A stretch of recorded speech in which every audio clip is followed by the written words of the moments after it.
Good morning, my loves. How are you? Happy Motivational Monday. It is Sunday. I'm recording this early. I will be posting it tomorrow morning. I'm actually on my way to brunch right now with my friend. I did a makeup video this morning talking about a lot of positive things and stuff. So I wanted to also encourage you guys as well. Based on a dream that God gave me last night, I want to use this dream to encourage you guys on really taking charge of your life and really being responsible enough to go after what it is that God wants you to go after, but also being responsible enough and dedicated enough to hold on to your dreams and not to let anyone make you feel discouraged or to take that away from you. You know, having a purpose, knowing what your purpose is. First of all, most people always say, Steph, what's my purpose? Or do you have any, messages about my purpose? Or how do I find out what my purpose is? Let me tell you something. Let me tell you what your purpose is, okay? Your purpose is something that you think about. And when you think about doing it, you don't even care about the money. You don't care if you do it for free. You don't care about the money. You don't even care if you have to travel around the world to do it. The fact that you are able to do it, it's going to bring so much joy in you. Okay? So think about something that makes you so happy that you don't even mind waking up at 4 or 5 in the morning to go start. You know what I mean? Because when you're not fulfilling your purpose, and when you are going after something that is meaningless, something that is not going to benefit you emotionally, mentally, physically, and spiritually, something that is not for you, you're going to have a hard time putting in your time and energy and effort into this. You're going to have a hard time waking up early in the morning to do this. Do you see what I'm saying? You're going to have, it's like I said in my makeup video, it's like going to a job and watching the hours on the clock, like, okay, is my shift over yet? Because you don't like the job, you're only there to make money, right? So you're going to keep watching the clock to see if the hours are done. But if it's something that you actually love to do, you don't have to watch the clock. You'll be just doing what you're doing and you'll be like, wow, 10 hours passed by so fast. You know what I mean? 5 hours passed by so fast. Why? Because you're so into what it is you're doing. You love doing it to the point where you don't even have to watch the clock. Do you get what I'm saying? But also, this is how you know something is your purpose. When you think about it, you get emotional. You want to cry. It's like the way how I think about the arts, right? The way how I think about music, the way how I think about movies. It's like when I think about myself, when I can vision myself being like honest. For example, if I watch a movie right now and the character is going through something similar to what I went through as a child, right, in that movie, I can see myself playing that role because I have an understanding as to how to feel in that moment because I've been there. I know based on experiences because I've been through it. Do you get where I'm coming from? So when I see myself in that movie, like when I see someone in that role, I can see myself in that person. I'll get emotional because it's something that I love to do.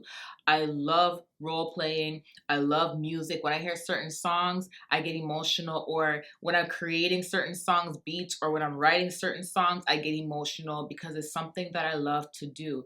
If God sends me a dream about me doing this purpose, what it is I love to do, I will wake up sobbing or emotional, but not in a negative way because I love it so much. It is something that speaks to my soul. It is something that is so therapeutic, something that I put my energy and my heart into. I cry happy tears. Your purpose is something that you want so bad, you cry when you think about it. That's how you know you're supposed to do it. Like, for example, if you want to be a nurse and you think about yourself being in a hospital helping people and you can vision yourself doing it, like, let's just say, when you think about something, like you daydream and you could see yourself doing it, you get so emotional you want to cry. That's how you know you're supposed to do it.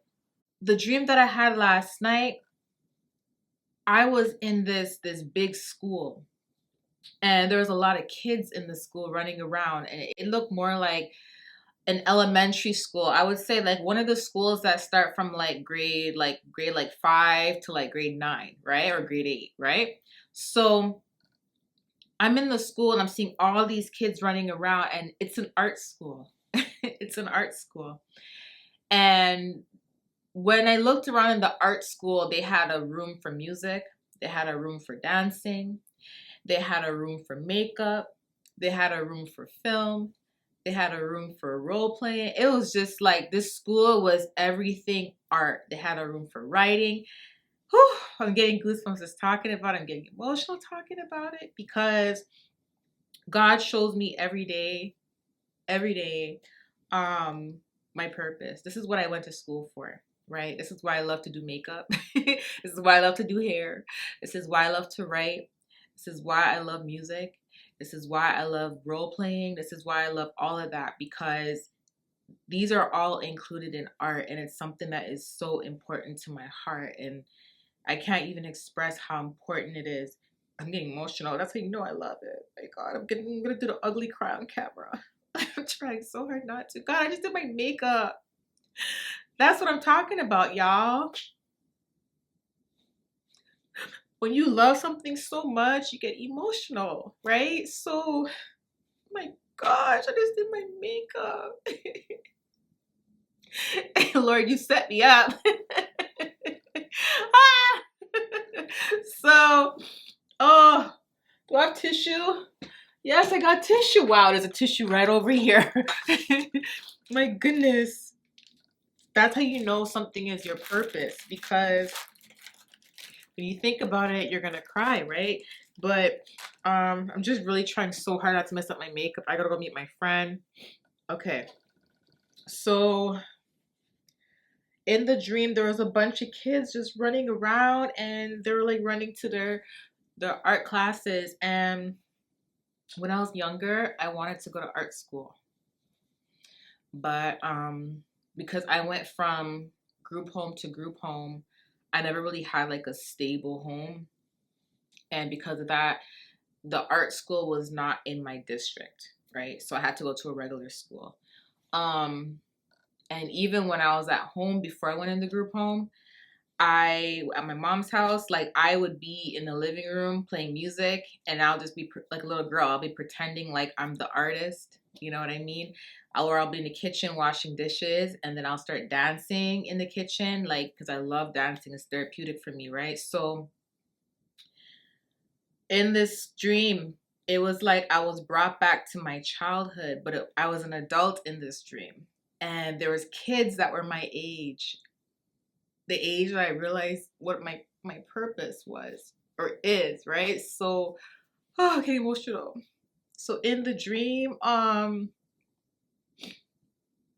was going to each classroom and checking out each classroom. This is a dream come true. Like every freaking course in this school is something that I love to do. So a little girl came up to me and she said, you know, she loves she was like, I love what I'm doing. I love this school. I love music. I love dancing. I love writing. And I was talking to her and she's like, but I don't feel like going to class because I just feel like playing with my friends and it's so annoying, like you got to be perfect all the time and and with art school, like they're very strict, like if you audition to go to art school, like you got to take it serious because a lot of people audition to get into art school and they don't make it, right? And it's really hard to be rejected. Um, so I told her, I'm like, listen, a lot of people audition to go to the school that you're going to. And art school is not cheap. I'm pretty sure your parents pay money to get you into the school because most art schools you gotta pay. It's not like public school, you gotta pay for it. That's another reason why I didn't get to go because one, it wasn't in my district, and two, like, it's expensive. So if I was to go to one close to me, it would cost, right? So um I was telling her, like, the fact that you have this privilege, please take advantage of it. Please take it seriously. And I'm like, don't waste time. Don't get kicked out. I told her, I said, when the age you're at right now, I've always wanted to go to this school. I've always wanted to go to a school like this. It's my dream come true, right? And I was like, you're living my dream right now. I'm like, you need to stay in this school and behave. And guess what she did? Pulled up her backpack. She's like, you know what, you're right. And she ran to class. She went to class. So she was about to skip class. She went to class and she went to school. And as I told her that, I stood there and I started to get really sad And when I turned around, I saw something with my name on it. And I was like, I was so shocked, you know? And I got emotional. I got sad. But when I woke up, I wasn't sad, as in like angry. I was just sad because I just felt like as a child, I missed that opportunity, right? But being an adult, I was able to give myself that opportunity again. Another opportunity came to me in my late 20s, right? So in my late 20s, I literally said, listen, you can go back to school for that, but you can go back to college or university and get your degree, but you have to be serious about it. And that's when I had that, like, it was right after my near death experience in 2016 when God really spoke to me and said, I want you to go back to school for what you love to do. I'm like, are you sure? He said, yes. So after my near death experience, I realized that I can't joke around when it comes to what I love to do. I can't take things for granted, right? And I decided to put myself back into school.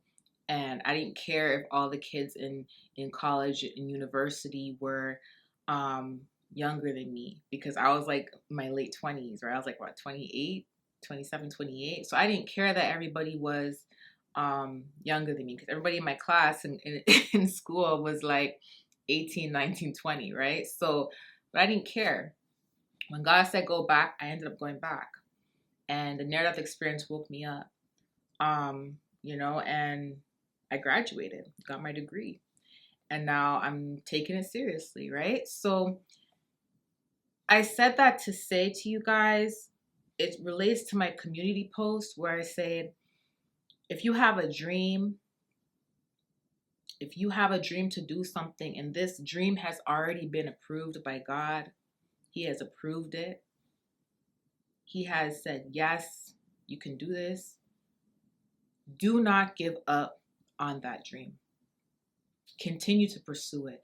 It doesn't matter how many haters you have. It doesn't matter how many people put you down. It doesn't matter how many obstacles you have. You can either settle, be comfortable and settle and regret it years to come. Or you can literally say, you know what, I'm going to do it now. I don't care how many obstacles are in my way. I'm going to fight for this. And you fight for it and you keep pushing forward and you just have faith and you just become obedient to God. And later on you can look back and say, I'm so glad that I did this. I'm so glad I never gave up on this. Because if it's something that's for you and you are passionate about it, it's your purpose, because when you think about it, you cry and you're passionate about it. That's how you know it's for you, right? So that means that eventually you will succeed. You will. It may take time, but you will. A lot of people nowadays, they gave up on their dreams. They don't have the support, they don't have the courage or the strength or the faith. They gave up on it. And guess what? These people are the ones that are miserable, are going to try to tear you down. So you got, if they're going to tear you down and no one's going to support you, at least support yourself. God is going to support you. But if you have so many people against your dream, why be like everybody else and not support yourself, not push yourself? Do you see what I'm saying? You got to fight for what it is that you want, what it is that you're hungry for, what it is your heart is passionate about. And let me tell you something, God will back you up, because ever since I listened to God and went back to school, He has been backing me up. When you start, it's going to take time. It's going to take time. Sorry, y'all. I had to keep looking at the monitoring screen because my battery was about to die. So I was trying to make sure I wasn't just talking and then the camera just completely just not record, and then I'll be so annoyed. So I had to keep checking the screen to make sure that it was still recording. But what I was saying is that time is precious, right? It's like, imagine saving up $1 every day. $1 adds up, right? So imagine saving $1 for 10 years. You know what I'm saying? It's the same concept with time. Imagine putting in like 10 minutes a day towards your dream, towards your passion. And I noticed that every time people say they're about to do something they love to do, they get scared, they get anxiety, and all of that happens. Like that fear is literally just to stop you from moving forward. That's what it is. I'm sorry, but I would rather fear not going after what it is that I love to do than to actually fear doing it. Do you know what I mean? Because you can't go back in time. You can't travel backwards in time.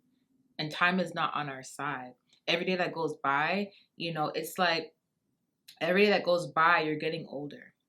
Every day that goes by, you got to cherish it. You can say to yourself, oh my gosh, Steph, you're right. I've always wanted to be a teacher.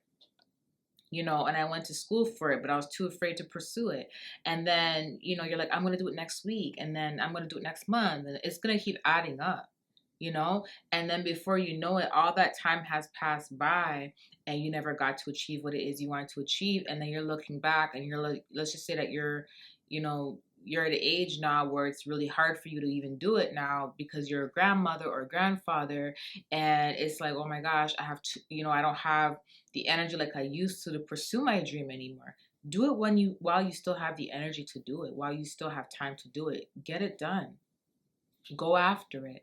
Time will add up, and when that adds up, you can do what it is that you love to do. Eventually, you're going to get to the finish line. Eventually, they'll get success. But how are you going to get to the finish line if you don't even start the race? How? How do you even start the race if you don't even leave your home? Go after what it is that you love. Don't mind the haters. Don't mind how many doors shut in your face. At the end of the day, when it's for you and the opportunity is for you, God is going to make a way for you to have access to it. Whatever happened before, that probably wasn't the opportunity for you, or that may not have been the right time, or that was just used to build you up. That was used to build you up. You know what I mean? The amount of hate that I've experienced being on YouTube, like, to be honest, the haters actually ended up doing me a favor. They've made me so much more stronger. So now I'm a lot more, brave when it comes to walking into auditions. I'm more brave when I talk to cast and directors because I've been through a lot. I've been through so much spiritual warfare that walking into an audition doesn't scare me anymore. Or choosing a role that's similar to what I've been through, it means a lot more to me now because I can actually feel what I felt in the moment when I went through what I went through. You know what I mean? So sometimes you just have to use the negativity to turn it into a blessing. Sometimes that's how testimonies work, right? So I just want to encourage you guys, let you guys know, go after what it is you love, and stop allowing others, to dictate your future. Not everyone's going to have the strength and the guts to go after their dreams. Hence why a lot of people are miserable. Hence why a lot of people are sad. And I'm sorry, but I don't want to look back and say I regret anything. I want to be proud of myself for even trying. I want to be an example for my children to be like, listen, if I can do it, I'm going after my dreams. I want y'all to go after your dreams too. If it's God approved, go after it. You know what I mean? So don't worry about the nonsense. Don't worry about what people say about you. Who cares? They're doing it anyways while you're not even doing what you're supposed to be doing. So you might as well let them talk while you're doing what it is you're supposed to be doing, and find happiness and joy out of doing what you love. Period. Like I said, remember, it's going to take time. It's going to take time. And now that it's Monday, well, it's Sunday now, but by the time you guys see this, start today. Start today. Okay, start today. Literally get like your book, your notebook. And people think you got to start goals at the beginning of the new year. Yeah, it's very common to do that. But let me tell you something. I start goals every day. Okay? I start a new goal every day. Start a new goal every day. You don't have to wait for a certain time to start a new goal. By the time the new year comes, that may just be the time the opportunity comes in. If you start the goal today, by the new year, you may be a professional at what it is that you want to do. By the new year, you're ready to put yourself out there. You're ready to advertise. You're ready to chase your dreams. It's like by the new year, you may even be almost at the finish line. Why you gotta wait till the new year? So Start today. Really, really, really reflect. And this is why God was saying we're going through a reset period. This is why God is trying to pull us away for a bit, because He wants us to really sit back and think about what it is that we want to do, what it is we love to do, what's gonna take our focus off of the attacks we're experiencing, the negativity, what's gonna take our focus off of that and focus more, and for us to focus more on positivity. We have to be one with God. We got to get into the Word, and we got to meditate on the Word, and we also have to just be 100% obedient and dedicated to going towards where God wants us to be and not being afraid to climb that mountain. Okay? So I just want to give you guys that encouragement, and I hope it worked, because it worked for me. I've been up since 5:30 this morning, and I've been getting up early a lot, and getting up early really helps me. It really helps. I feel like you guys should do this too, okay? I love you guys. I'll talk to you soon. Bye. Never not, never under yard, never ever, I'm forever on. Check my repertoire, check my repertoire, don't check me not. Let's just checks involved. I've been feeling like I'm next to God. Next to God, next to God. Never not, never under yard.